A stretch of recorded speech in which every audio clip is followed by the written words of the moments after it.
Stop crying your heart out.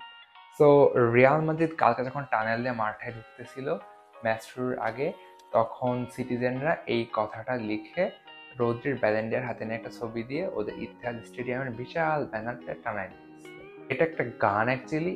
এই গানটা যখন ইংল্যান্ড বড় কোনো টুর্নামেন্ট থেকে হেরে বাদ পড়তো তখন ওদের সান্ত্বনা দেওয়ার জন্য গানটা মিলিয়ে শোনানো হতো।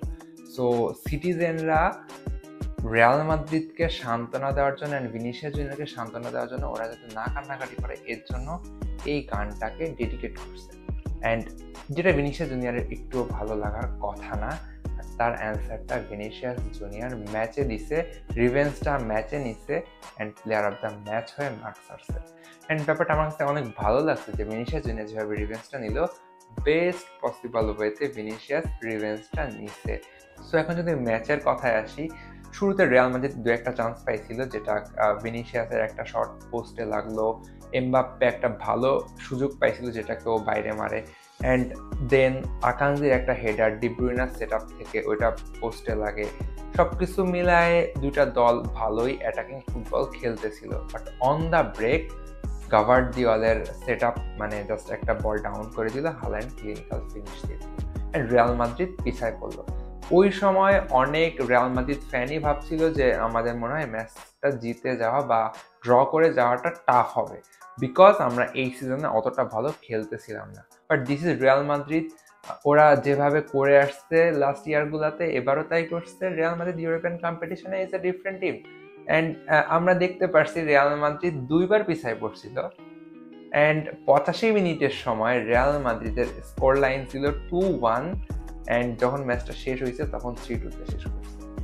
জাস্ট এটা হোয়াইট ম্যাজিক, এটা কার্লো আনচেলত্তি সেই ভুরুর দুই দিকে, তো অনেকে অনেক কিছু বলতে পারে, but that's Real Madrid for you.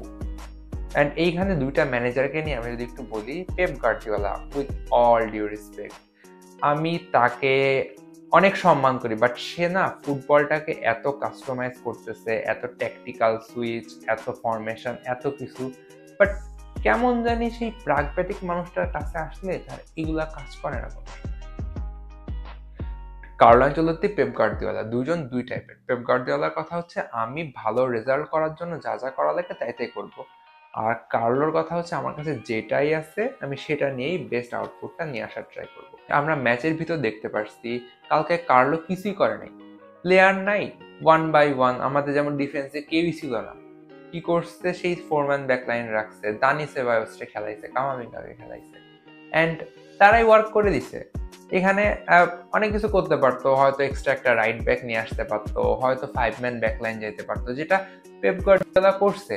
O Vinicius, Rodrigo, বেলিংহ্যামের জন্য এক্সট্রা একটা সিডিএম খেলাইছে, যে একটা pure defender John Stones. Stones ভালোই করতেছিল, বাট ও কিন্তু ওর প্ল্যানটা চেঞ্জ করছে ফর রিয়াল মাদ্রিদ। কার্লো কিন্তু সেটা করে নাই। কার্লো জাস্ট নর্মাল গেমটাই খেলতে বলছে অ্যান্ড পুরা টিমকে বলছে তোমরা ডিফেন্সিভলি অ্যাক্টিভ থেকো, যেখানে আমরা দেখতে পাচ্ছি ক্লিয়ান এমবাপ্পে থেকে শুরু করে ভিনিসিয়াস সবাই নিচে নেমে আসছে। হাল্যান্ডের গোলটার পরে এমবাপ্পে গোল না দিয়ে কিভাবে থাকে, এমবাপ্পে একটা ডাইভিং শুট যেটা আমাকে 2022 ওয়ার্ল্ড কাপের ফাইনালের কথা মনে করায় দেয়, অ্যান্ড ওইটার হয়তো একটা মিস হিট হয়েছে, বাট গোলটি কি হয়েছে রিয়াল মাদ্রিদ লেভেলে আসলো।